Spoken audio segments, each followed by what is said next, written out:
It started, as all legendary neighborhood tales do, with a letter. Not a letter in a proper envelope, mind you, but a flimsy, crumpled printout wedged into the slit of my mailbox like a passive-aggressive dagger. The font was Comic Sans. Yes, Comic Sans.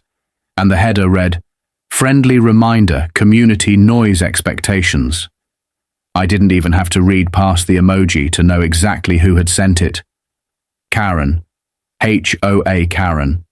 The same woman who once tried to ban wind chimes for being emotionally disruptive during her afternoon meditations. She didn't even live on my street. But that didn't stop her from claiming dominion over the whole cul-de-sac, like she was queen of zoning ordinances.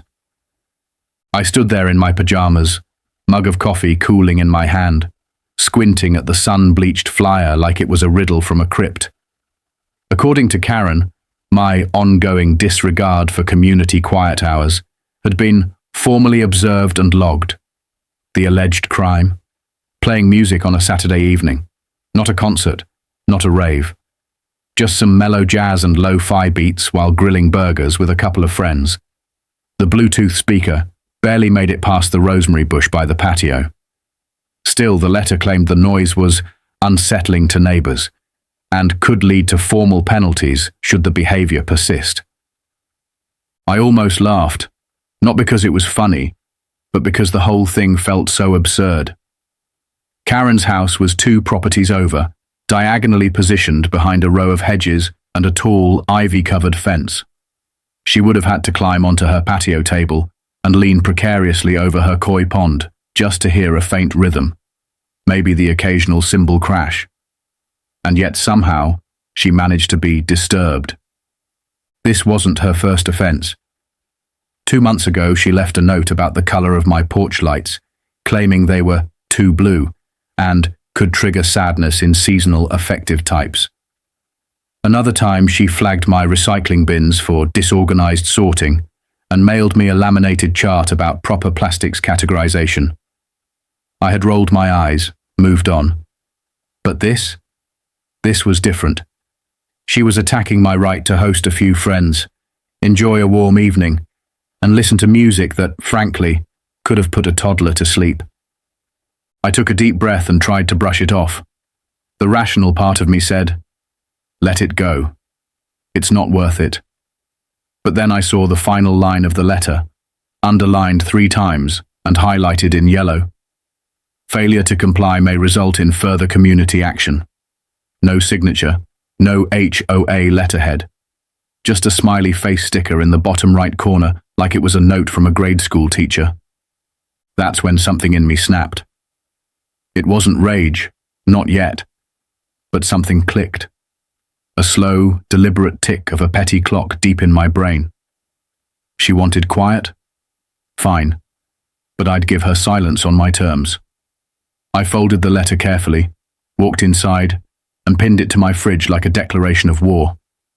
My dog stared at me from his bed, sensing something was about to go down. I gave him a pat, cracked my knuckles, and opened my laptop.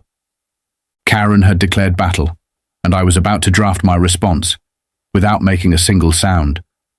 Karen wasn't born with a crown, but somewhere between her second marriage and her 3rd HOA election, she must have decided that ruling over others was her destiny. She didn't just enforce the neighborhood rules, she became them. Her presence was felt long before it was seen.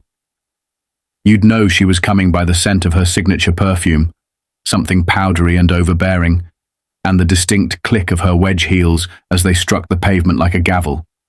She didn't walk, she patrolled. Clipboard always in hand, sunglasses permanently perched on her nose, lips drawn tight like every house was a test she hadn't authorized. The HOA technically had a board, but in practice it was Karen. She chaired every meeting, corrected every agenda item, and spoke over every other voice like they were minor background noise. Nobody ever really voted, they just nodded. She had a way of speaking that made you feel like you'd already agreed with her, even before she finished the sentence. And when she talked about the neighborhood, she said things like, our aesthetic, community cohesion, and visual unity, as if we lived in a gated resort instead of a slightly above-average suburb with cracked sidewalks and overgrown mailboxes. Karen took her position more seriously than most elected officials. She was the kind of person who read the zoning code for fun, then printed it out and highlighted sections in multiple colors.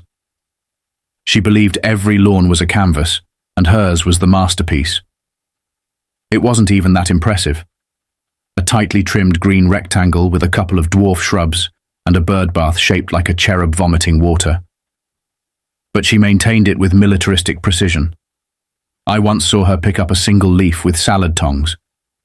She kept a log of when her neighbors watered their lawns and how long their sprinklers ran. She claimed it was about water conservation, but we all knew it was about control. Everyone had a story. The Millers across the street once received a strongly worded warning because their Halloween decorations were distasteful and violent. The decorations in question: 2 cartoon ghosts and a smiling skeleton. The Andersons got a citation because their welcome mat had a pun on it.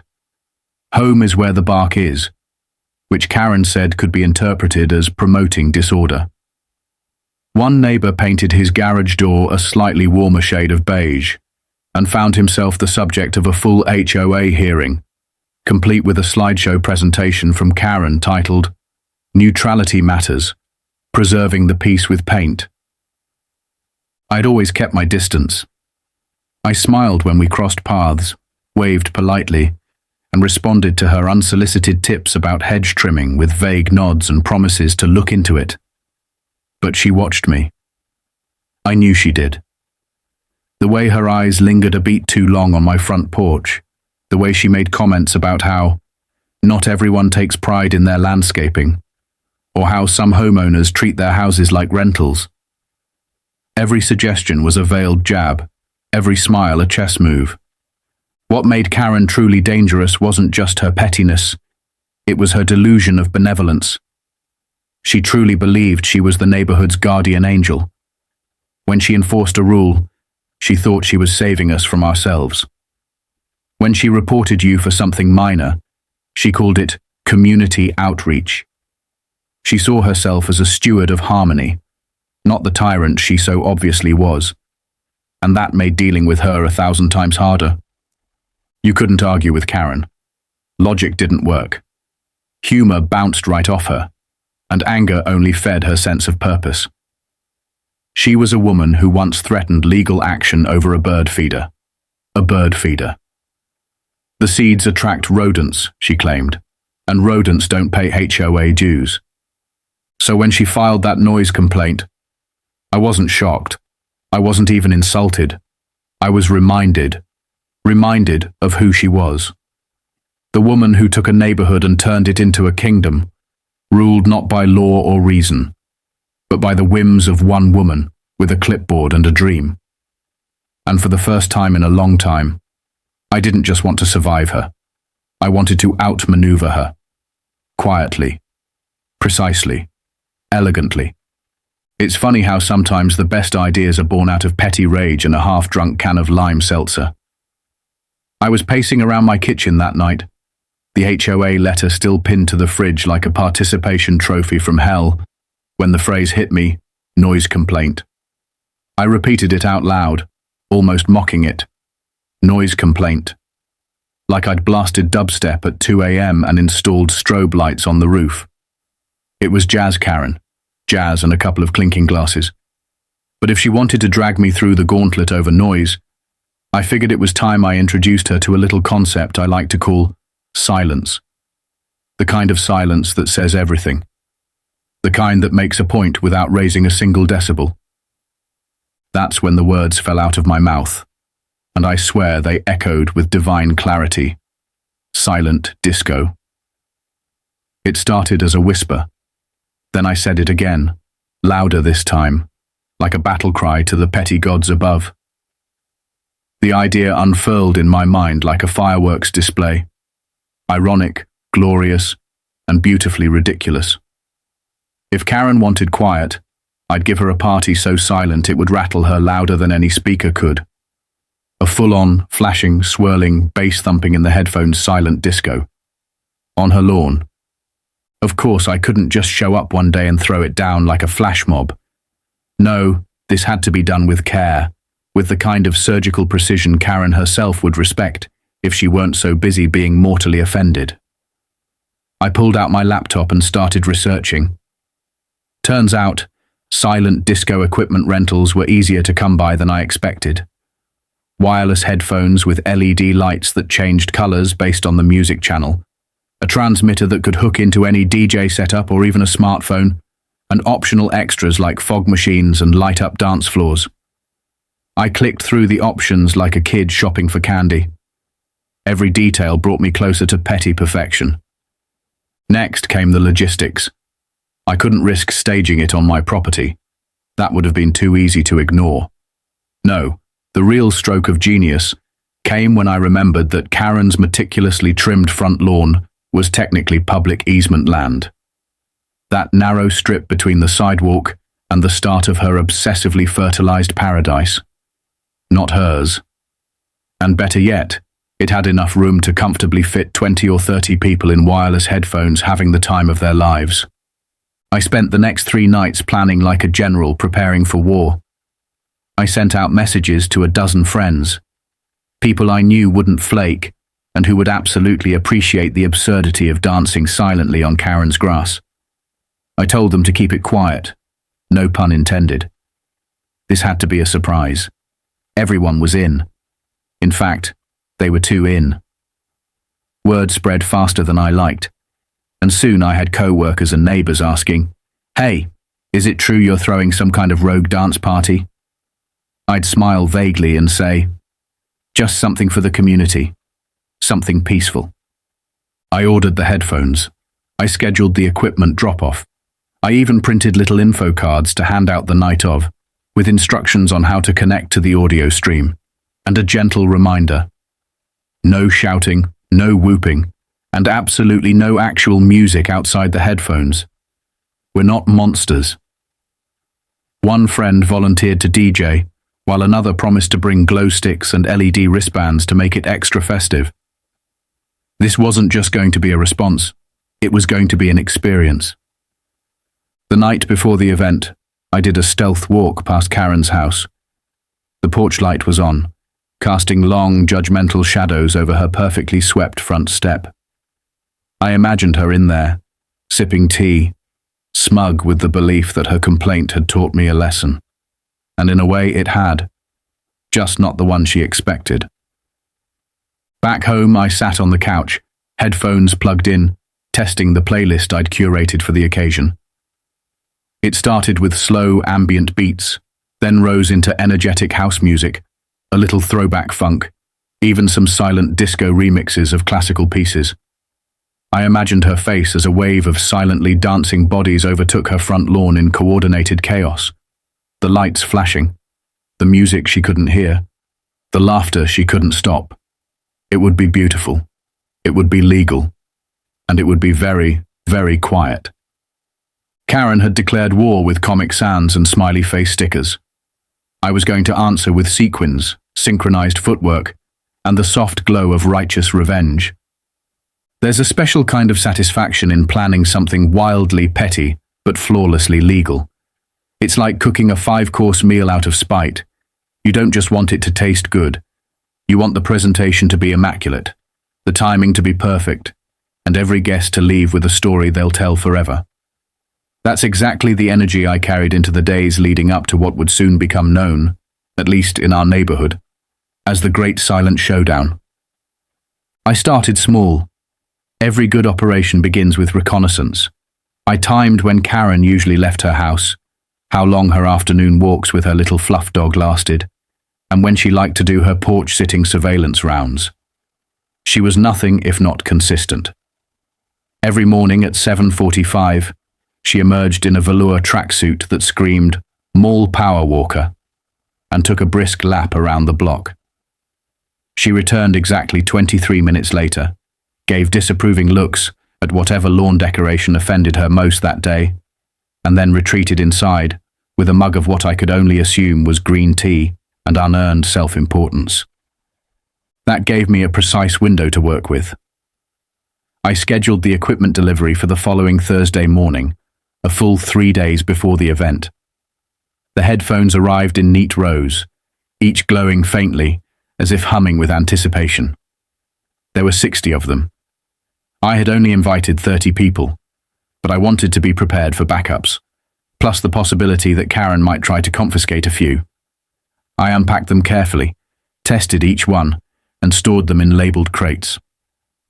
Channel 1, House Music. Channel 2, Disco Classics.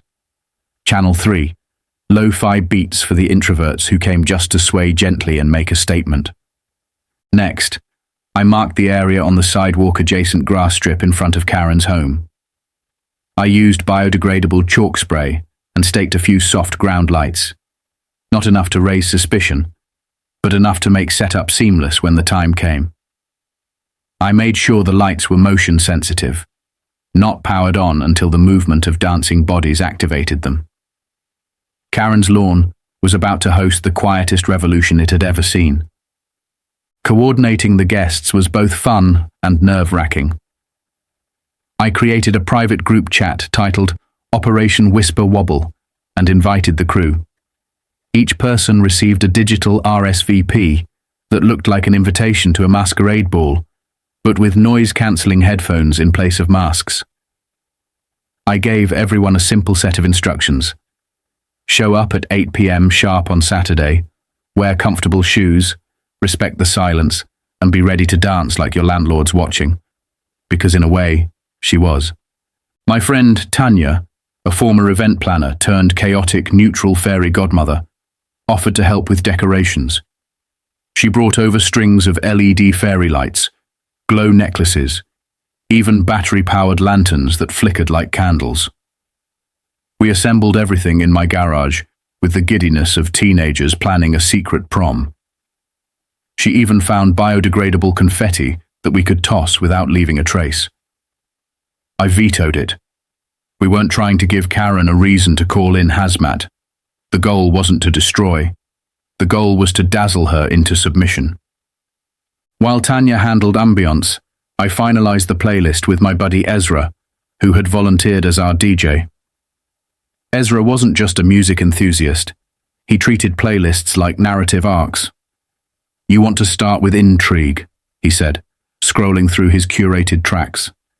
Then you build toward rebellion, and finally, redemption.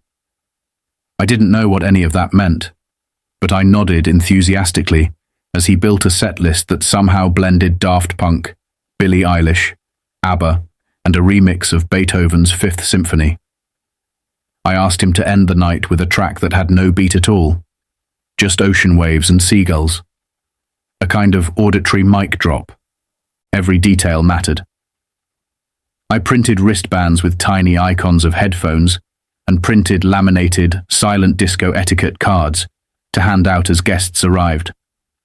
I even scheduled a backup power source, a discrete battery pack, to ensure nothing interrupted the transmission.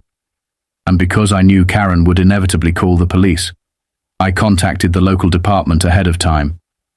Not to rat myself out, but to casually inform them that we'd be hosting a completely silent, non-disruptive, flash mob-style gathering on public easement land. I emphasized that no amplification, no trespassing, and no actual laws would be broken. The officer I spoke with chuckled and said, "So you're throwing a party nobody can hear?" I said yes. He said, "Honestly, that might be the most considerate thing I've heard all year." By Friday night, the setup was ready. The crates were preloaded and tucked into the trunk of my friend Marco's van. The instructions had been rehearsed. The route had been mapped. Even the weather was cooperating. A perfect windless spring evening forecasted for Saturday. I took a final stroll past Karen's house. She was on her porch, glaring at a bird that had dared land too close to her newly fertilized flower bed. I gave her a wave. She squinted at me, suspicious but unsure. I smiled and kept walking. The next time I'd pass that house, it wouldn't be alone. It would be with a glowing, grooving, perfectly silent army. and she would never hear us coming. Saturday arrived like the quiet before a storm, appropriate, considering what I had planned. The day moved in slow motion, every tick of the clock dragging me closer to the moment. I double-checked the gear, reheated leftover pizza I couldn't bring myself to eat, and paced through my house like a man waiting to pull off a heist. Not because I was nervous about getting caught. Everything I had planned was technically legal, but because it was the kind of event you don't want to just succeed. You want it to sting in all the right ways. At 7:45 p.m., I rolled the crates out to the van with Marco. The street was already bathed in the soft gold of sunset, and neighbors were beginning to settle into their usual routines. Porch lights flicked on. Sprinklers hissed. Karen was nowhere in sight. I imagined her inside, sipping lukewarm tea and scrolling through the HOA forums, ready to pounce on the next crime against lawn symmetry. She had no idea what was coming. By 8 p.m., the first guests had arrived. They came in small groups, dressed casually, but with the kind of gleam in their eyes you only see when adults know they're about to get away with something deliciously immature. I handed out headsets and wristbands at the curb. A few people giggled as the LED lights lit up in synchronized rhythm. Others immediately started bopping to music I couldn't hear, their heads bobbing like buoyant little secrets in the twilight. We gathered on the grass strip that bordered Karen's home, the one she obsessively edged every Thursday with a string trimmer. It was narrow, but long enough to stretch out our little crowd. Fairy lights shimmered along the sidewalk, casting a warm glow on the faces of the dancers. No speakers, no bass. Just the strange, almost eerie silence of 30 people moving in rhythm to a beat no one else could hear. That was the moment it hit me. How absolutely surreal this must look to someone watching from a window. Dozens of people swaying, spinning, occasionally laughing or mouthing lyrics, all while the world around them stayed completely still. It was like performance art on sedatives. Beautiful, harmless, and just strange enough to make someone like Karen furious. Right on cue, her porch light flicked on. I caught a sliver of her face through the blinds. At first, she stood still, unsure of what she was seeing. Then the curtain twitched again. The door cracked open, and finally she stepped outside. Her mouth hung open for a moment as she took in the sight before her. Neon headsets, silent dancers, glow sticks, Tanya handing out herbal iced tea from a mason jar, Ezra bobbing behind a fold-out table with his laptop, pumping beats into the wireless void. Karen stepped forward like she was approaching a wild animal. She said something, but of course no one heard her. People just kept dancing, laughing, spinning under the flickering fairy lights.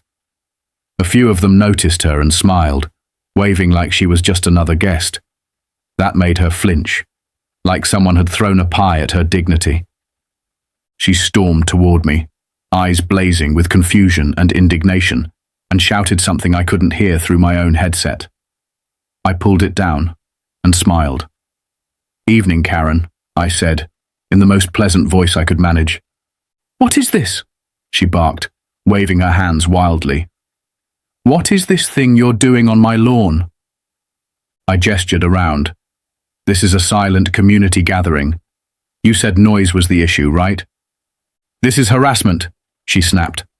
"I'm calling the HOA. I'm calling the police." "You can call whoever you'd like," I said calmly. "We're on public land. There's no amplified sound, and nobody's trespassing." Karen sputtered.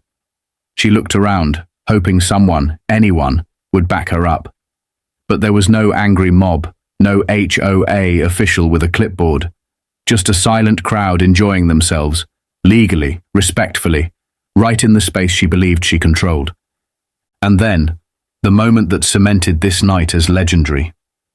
One of the dancers, a tall guy in his 50s wearing LED sneakers and a Nirvana shirt, reached into a bag and pulled out a bubble machine. He set it down next to the sidewalk and flipped the switch.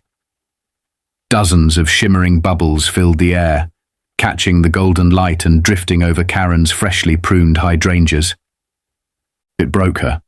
She turned, stomped back into her house, and slammed the door so hard the windows rattled. Inside, I could see her pacing, talking on the phone, gesturing wildly. But outside, it was peace. Glorious, coordinated, silent peace. A few minutes later, a police cruiser rolled down the street. I recognized Officer Green, young guy, kind eyes, and the kind of tired that only dealing with neighborhood complaints could create. He stepped out, looked at the crowd, then looked at me. "Evening," he said. "Someone reported a disturbance." "Evening, officer," I said, smiling. "As you can see, it's a pretty quiet gathering." He stood there, watching the dancers for a full 10 seconds. He even cracked a smile. "You know what? I think the noise level's just fine." Karen burst out of her front door, phone in hand, ready to argue. "This is unacceptable," she screamed. "Look at this."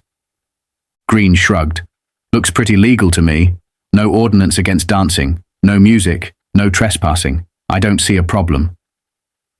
She stared at him like he'd personally betrayed her. He gave her a nod and walked back to his cruiser. Before he drove off, he rolled down his window and said, "You folks enjoy your night." We did, for hours, and not a single word was heard. Karen didn't explode all at once. She simmered. She boiled.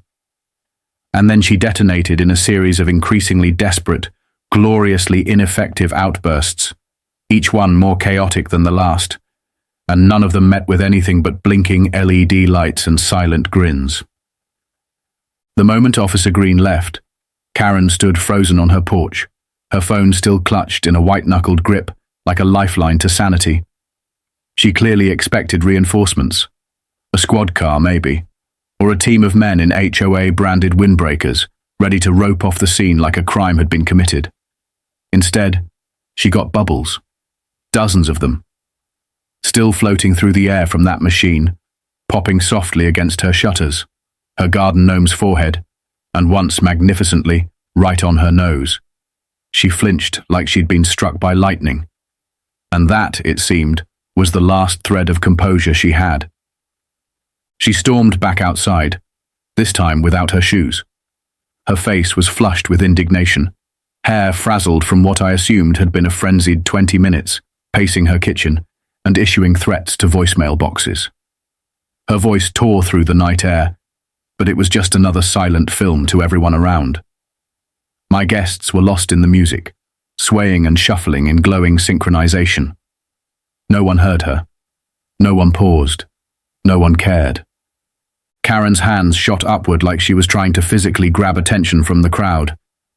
She waved wildly, then began clapping, big, slow, sarcastic claps that echoed over the lawn like gunshots in a library.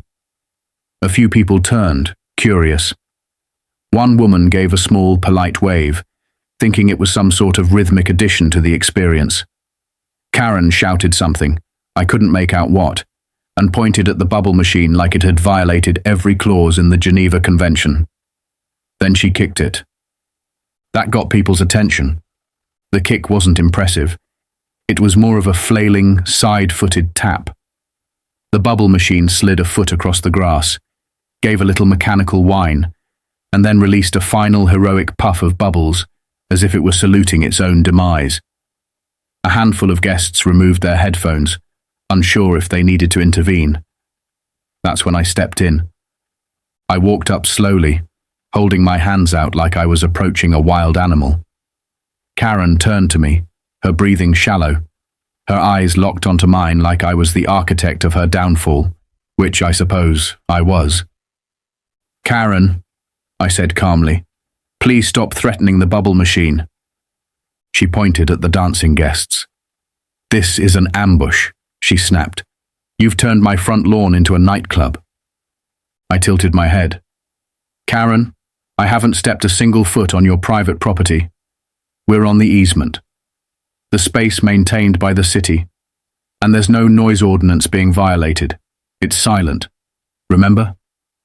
"You're mocking me," she hissed, her voice just barely above a whisper now. You're doing this to humiliate me. Karen, I said, my tone measured. If I wanted to humiliate you, I'd have installed a fog machine and a disco ball shaped like your haircut. This isn't about you. This is about celebrating quiet, peacefully, with rhythm. That might have been the breaking point. Her face twisted into a mask of stunned outrage. She reached behind her and pulled out her phone again, recording now, camera trained on me. This man is harassing me, she announced to no one. This is targeted harassment, and I have it all on video. He's trespassing. He's harassing. He's conducting illegal flash mobs. Someone from the crowd, headphones still on, walked past her holding a homemade sign that read, "Shh," in glittery cursive. Karen actually recoiled. Another guest walked over and gently offered Karen a cup of iced tea. "You seem a little tense," she said softly. "You could join us, you know. It's actually kind of fun." Karen swatted the cup away. The tea hit the grass with a soft plop. "You're all complicit," she screamed. "This is a disgrace." Someone laughed. Not maliciously, just a genuine, involuntary burst of laughter at how absurd the moment had become. It rippled through the group. Heads turned. People began whispering to each other, and more of them slipped their headsets down to their necks to hear what was happening. And Karen, sensing the shift, made one last attempt to seize control. She climbed onto her porch step and addressed the crowd like she was delivering a sermon. "I have served this community for 7 years," she cried. "I have maintained order, preserved beauty, and upheld standards that you all benefit from. And this silent rave on my lawn? This is anarchy." One man near the back raised his hand. "Ma'am, with all due respect, this is the most fun I've had in years, and I think your begonias are actually enjoying it." More laughter. A few claps. Karen's mouth opened, then closed, then opened again like she couldn't decide which outrage to shout next. Finally, she shrieked, threw her hands into the air, and disappeared back into her house, slamming the door behind her with a finality that felt theatrical. The music returned, or rather the dancing did. Headsets back on, lights flashing, people laughing softly to themselves. It was like she'd never been there at all. I returned to my spot near the sidewalk, sat back in a lawn chair, and took a long, satisfied sip of lemonade. The night carried on beneath the stars, serene and vibrant, quiet and unforgettable. And Karen. Well, Karen could scream all she wanted. But no one was listening. The morning after the silent disco felt like waking up from a dream I didn't want to end. The lawn was spotless. No trash, no broken decorations, not even a single glow stick left behind. It was as if the event had evaporated into the night air, leaving nothing but a vague shimmer of memory and a neighborhood that now buzzed with whispers. I poured myself a cup of coffee and stepped outside, half expecting to find an angry mob of HOA members with clipboards waiting on my driveway. But all I saw were a few neighbors walking their dogs, offering sly grins and little nods as they passed. It felt like a secret handshake had been exchanged in the dark, and I was now part of a quiet rebellion. Karen, on the other hand, had not gone quietly. Her porch light was still on, even in the morning sun, and the curtains were drawn tight. Her lawn, once pristine, now looked slightly trampled along the edges where guests had gathered. I noticed she'd placed 3 small signs in her grass overnight. Private property. Trespassers will be prosecuted. And my personal favorite, silent parties are still parties. The last one made me chuckle. She was trying to reclaim her territory with laminated warnings, but the war had already been lost. The moment she tried to out-yell a silent crowd, the battle lines shifted, and this time, she didn't have the support she expected. By noon, the first email hit the neighborhood listserv. Not from Karen, but from Jeff, one of the HOA board members who normally stayed as neutral as a bowl of plain oatmeal. His message was brief, almost apologetic. While we understand that recent events may have caused confusion, we remind all members that public easement space is not regulated by HOA jurisdiction. We encourage neighbourly communication and respectful conflict resolution. Translation: Karen, you overstepped, and we're not backing you up. Later that day, I received a knock at my door. I opened it to find a man in his mid-40s, dressed in casual khakis and a golf shirt. He introduced himself as Tom, one of the newer residents on the block. I'd seen him around but never spoken to him directly. He held out a six-pack of craft beer like a peace offering. "I just wanted to say," he began, shifting slightly on his feet, "that was brilliant. The silent disco. Karen's been making us all walk on eggshells for years, and last night was the first time I've seen this place actually have fun." I thanked him, took the beer, and invited him in. We ended up chatting for almost an hour. He told me stories, how Karen had tried to fine him for having a hammock that looked too casual, how she once suggested that their holiday decorations were too emotionally vivid for December. As he talked, I realized something. The silent disco hadn't just been a petty act of revenge. It had become a spark. People were tired of living under her thumb. They just needed someone to go first. Over the next week, the shift became impossible to ignore. A neighbor down the block hosted a community picnic. Nothing extravagant, just folding chairs, lemonade, and conversation. No one asked Karen for permission. Another family put up string lights in their front yard and started inviting people over for coffee at twilight. Someone painted their mailbox a bold, unapologetic yellow. Tiny acts of rebellion bloomed like dandelions, and all Karen could do was watch. She tried to fight back, of course. She sent out a mass email decrying the sudden decay of neighborhood dignity and accused a certain homeowner of encouraging unruly behavior. But the responses weren't supportive. Some were neutral. A few were downright mocking. One neighbor even replied with a meme of a dancing skeleton wearing headphones. The email thread spiraled so far out of her control that she deleted it within hours. By Friday, Karen had gone quiet. No more porch patrols. No more printed notices tucked into mailboxes. Her power, so long rooted in fear, shame, and the assumption that no one would dare challenge her, had evaporated. All it had taken was one night of coordinated silence. And me, I wasn't planning a sequel. Not yet, anyway. The headphones were packed away in a storage bin in my garage, waiting patiently. The bubble machine sat on a shelf, cleaned and ready for deployment if necessary. I hoped it wouldn't be. I hoped things would stay this way. Light-hearted, communal, maybe even fun. Still, I couldn't help but wonder every time I passed Karen's house and saw the curtains twitch. If the need arose again, how far was too far? Because if peace returned only to be shattered once more, I now knew the answer. And it didn't make a sound. There's a moment, after the chaos has settled, after the battle has been won, and after the final curtain has drawn, when you find yourself sitting alone, reflecting not on what you did, but why you did it.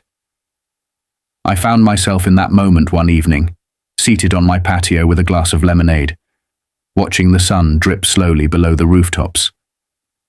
The air was calm. Birds chirped. The wind rustled through the hedges. And for the first time in what felt like forever, there was no HOA drama lurking around the corner. Just quiet. Real, unbothered, drama-free quiet. Elegant pettiness, I've come to learn, isn't about revenge. It's about balance. It's about reminding people, politely, peacefully, and if possible, with a touch of flair, that boundaries matter. That respect goes both ways. That just because someone carries a clipboard and knows how to format a complaint letter doesn't mean they get to run your life. Karen crossed a line. Not because she filed a noise complaint. Anyone's entitled to that. But because she filed it as a declaration of war. She wielded her influence like a scepter. expecting people to kneel. And when I didn't, when I stood up without raising my voice or stepping out of bounds, she didn't know what to do. That's the thing about people like Karen. They expect resistance. They expect arguments, escalation, mistakes they can seize and twist into proof of their righteousness. What they don't expect is silence, laughter, a dance party that breaks no laws but breaks every illusion of control they think they have. The silent disco wasn't just a prank. It was a message. A community-turned performance art. A declaration of autonomy crafted with LED lights, wireless headphones, and impeccable timing. And more than anything, it was a reminder to myself that I didn't have to play by her rules to win. I just had to rewrite the rules entirely. In the weeks that followed, things returned to a strange kind of normal. Karen, subdued and strangely quiet, kept mostly to herself. Her porch remained tidy but uninhabited. Her emails to the neighborhood listserv became shorter, colder, less frequent. There was no apology, of course. People like Karen don't apologize. But her absence said enough. She had finally learned what it meant to be overruled, without anyone ever needing to raise their voice. Neighbors began to treat each other differently. People waved more, lingered in driveways after walking their dogs, hosted impromptu front lawn gatherings. It was subtle, but you could feel it. Like a tightly knotted rope had finally been loosened. There was still order, still care for appearances, but no longer that heavy, stifling grip of hyper-control. A community had been reminded that it belonged to everyone, not just the loudest person with the stiffest clipboard. I was never one for drama. I like my solitude. I take care of my space. I mind my business. But every person has a threshold, a moment when they realize they've been stepped on just a little too many times. For me, it came with a letter in Comic Sans and a smiley face sticker, demanding I stop listening to jazz in my own backyard. For others, it may come differently. A lawn being criticized, a garden gnome being called inappropriate, a child's chalk art being labeled graffiti. When it happens, I hope they remember that the most satisfying pushback doesn't come from shouting louder. It comes from dancing in silence. Together. If you had told me weeks ago that a silent disco would lead to the most transformative moment in our neighborhood's recent history, I'd have laughed. But now I believe in the power of unexpected responses. I believe that pettiness, when handled with care, humor, and a strong moral compass, can be an art form. It's not about cruelty. It's not about humiliation. It's about clarity. It's about showing someone exactly where the line is by turning their own logic on its head and making them watch, helpless, as the community celebrates right there in front of them, without breaking a single rule. So no, I don't regret what I did. I don't regret the lights, the music, the dancing, the bubble machine, or even the deeply confused look on Karen's face when the police officer smiled and told her everything was perfectly legal. If anything, I wish I had done it sooner. Not for the drama, but for the peace that followed. For the laughter. For the gentle message that sometimes the most powerful word you can say is no. Not in anger, not in noise, but in action. In the end, Karen taught me something. She taught me that boundaries are sacred, that silence can be louder than shouting, and that there's nothing more satisfying than seeing a bully realize their voice no longer echoes through the halls like it used to. Would I do it again?